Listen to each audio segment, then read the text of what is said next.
نحمده ونصلي على رسوله الكريم أما بعد فأعوذ بالله من الشيطان الرجيم بسم الله الرحمن الرحيم رب يسر ولا تعسر وتمم بالخير وبك نستعين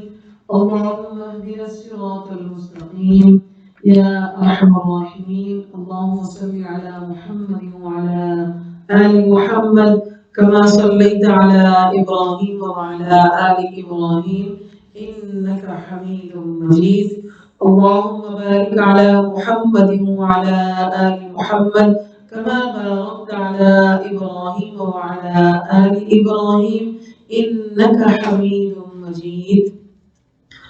سورة التوبة آیت 123 پارہ نمبر 11 اعوذ باللہ من الشیطان الرجیم یا ایہا الذین آمنوا اے لوگو جو ایمان لائے ہو قاتلوا لڑو ان لوگوں سے یلونکم من الکفار جو تمہارے قریب ہیں کافروں میں سے اور چاہیے کہ وہ پائیں فیکم تمہارے اندر غلظتاً سختی کو یعنی کافروں کا ڈٹ کر سختی کے ساتھ مقابلہ کریں تاکہ ان کو معلوم ہو کہ یہ کفار کے معاملے میں کسی قسم کی نرمی رکھنے کے روادار نہیں ہے یعنی ان پر تمہاری دھاپ یا روک بیٹھے وَاعْلَمُوا اور جان لو کہ ان اللہ بے شک اللہ تعالیٰ مع المتقین متقین کے ساتھ ہے وَإِذَا مَا أُنزِلَتْ سُورَةٌ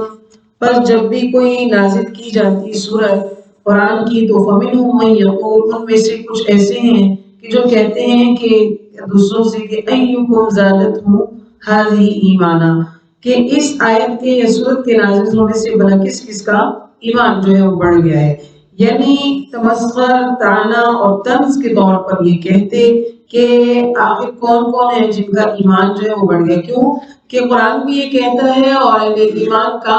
انداز بھی یہی تھا کہ جب قرآن نازل ہوتا تو اس سے ان کے ایمان میں اضافہ ہو جاتا تو یہ منافقین بطور تمسخر کی کہتے کہ آپس میں کنکھیوں سے کہ بلا کس کا ایمان جو ہے وہ بڑھ گیا ہے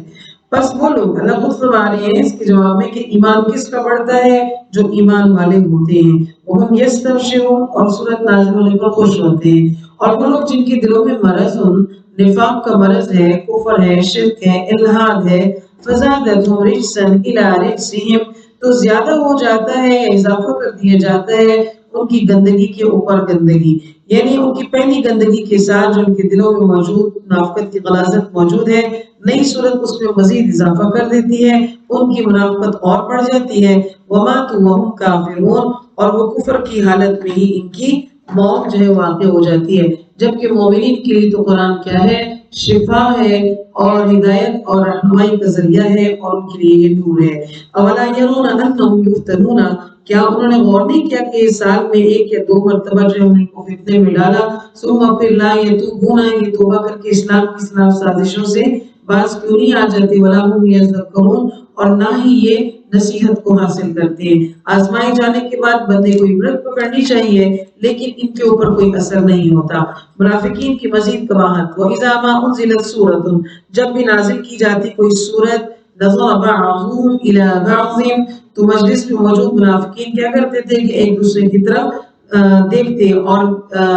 کنکھیوں سے یعنی کہ یہ نوٹس کرتے کہ هل يراكم من أحد کیا ان کو کوئی دیکھ رہا ہے مطلب یہ کہ مجلس میں موجود مخلص مسلمانوں میں سے اگر کوئی انہیں دیکھ رہا ہے تو باطل نخواستہ بیٹھے رہتے اگر وہ دیکھتے کہ کوئی ان کی طرف متوجہ نہیں ہے ثم انصرفوا تو وہاں سے کھسک جاتے کہ یہ ان کی بدبختی کی علامت ہے کہ اچھی اور پاکیزہ مجلس سے فرار کی راہ تلاش کرتے ہیں اللہ نے فرمایا کہ صرف اللہ قلوبہم اللہ نے ان کے دلوں کو پھیر دیا یعنی اس قابل ہی نہیں سمجھا کہ وہ پیارے نبی کے محفل میں بیٹھے اور ان سے کچھ فیض ہی حاصل کریں اور یہ بھی کہ اللہ نے ان کے دلوں سے ایمان کو پھیر دیا بیانوں کس وجہ سے کہ وہ لوگ جو ہے خود سمجھتے ہی نہیں تھے نفع نقصان کو دیکھ ہی نہیں رہے تھے لقد جاءکم رسول من انفسکم البتہ آئے ہیں تمہارے پاس ہمارے رسول من انفسکم جو تم ہی میں سے تھے عزیز علیہ ما عنتم حریص علیکم بالمؤمنین رؤوف الرحیم پیارے نبی صلی اللہ علیہ وسلم کی صفات مبارکہ کا ذکر اول تو یہ کہ وہ تمہارے اندر میں سے ہی ہیں اور وہ عزیز ہے تم پر، یعنی انہیں تم پر تمہاری تکلیف جو ہے وہ گراں لگتی ہے، وہ نہیں چاہتے کہ آپ تکلیف میں مبتلا ہوں۔ پیارے نبی صلی اللہ علیہ وسلم کا یعنی ان کی اوصاف حمیدہ ہیں کہ وہ عظیم المرتبہ رسول اپنی امت کے لوگوں پر تکلیف کو کے اوپر آئی ہوئی تکلیف ان کو گراں گزرتی تھی، اور ما عنتم یعنی کہ تم تکلیف سے بچ جاؤ، یعنی جب اسلام لائیں گے تو ابدی تکلیف جو ہے اس سے بچ جائیں گے۔ حریص علیکم، نبی کی دوسری صفت یہ ہے کہ وہ آپ کے لیے بہت حریص ہیں، یعنی بہتری کے لیے بڑے حریص ہیں، آپ کی خیر خواہی کے لیے ان کے دل میں ایک تڑپ ہے۔ بالمؤمنین، مومنین کے اوپر رؤوف الرحیم، بڑے ہی شفیق اور مہربان ہیں۔ پیارے نبی صلی اللہ علیہ وسلم کا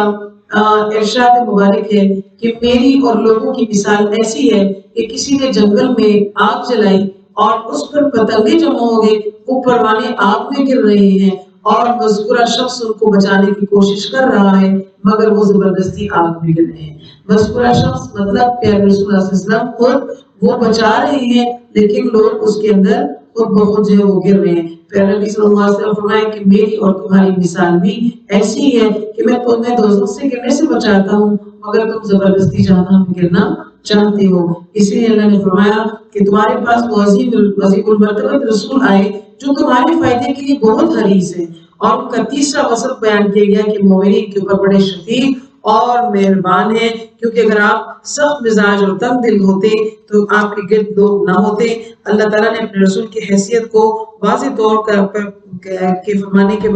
بعد فرمایا کہ فَإِن تَوَلَّوْا، اگر تم روگردانی کرو گے یعنی ایسے عظیم نبی کی قدر نہیں کرو گے تو فَقُلْ حَسْبِيَ اللَّهُ، آپ ان سے کہہ دیجئے کہ اللہ میرے لیے کافی ہے، تم نے منہ موڑا تو مجھے کچھ نہیں، لا الہ الا ہو، اس کے سوا کوئی بھی عبادت کے لائق نہیں ہے، یعنی اللہ پر کمال اعتماد کا ذکر کر دیجئے، اللہ کی وحدانیت کا ذکر بھی کر دیجئے کہ وہی نافع اور رزاق ہے، علیہ توکلت، میں نے اسی پر بھروسہ کیا ہے، اور وہ رب العرش العظیم، وہ بڑے عرش کا مالک ہے، عرش عظیم جیسی بڑی چیز کا مالک ہے۔ جب بڑی چیز کا وہ مالک ہے تو چھوٹی موٹی چیزیں ظاہر ہے کہ خود ہی اس کی ملکیت میں داخل ہو جاتی ہیں۔ عرش عظیم کا ذکر کر کے ہر چیز پر گویا اللہ سبحانہ وتعالی نے اپنی ملکیت کا اظہار فرما دیا ہے۔ عرش کی وسعت، عرش کی طاقت، عرش کا سائز، عرش کے ٹھہرنے کا انداز، یہ سب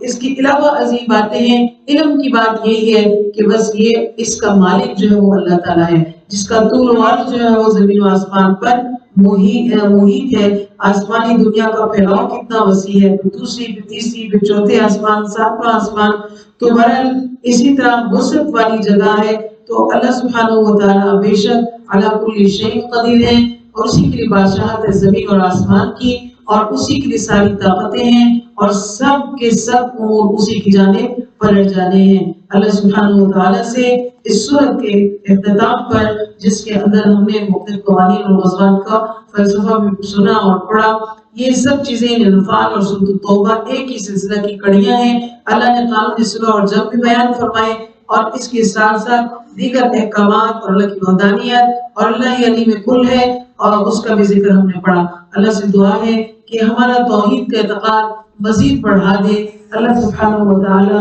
ہمیں اس کی ذات اور اس کی صفات میں کسی بھی قسم کے شرک سے محفوظ فرمائے، ہمیں بھی اور ہماری آئندہ نسلوں کو بھی۔ اللہ تعالیٰ ہم سب کو بھی سمجھ اور سمجھ توفیق عطا فرمائے۔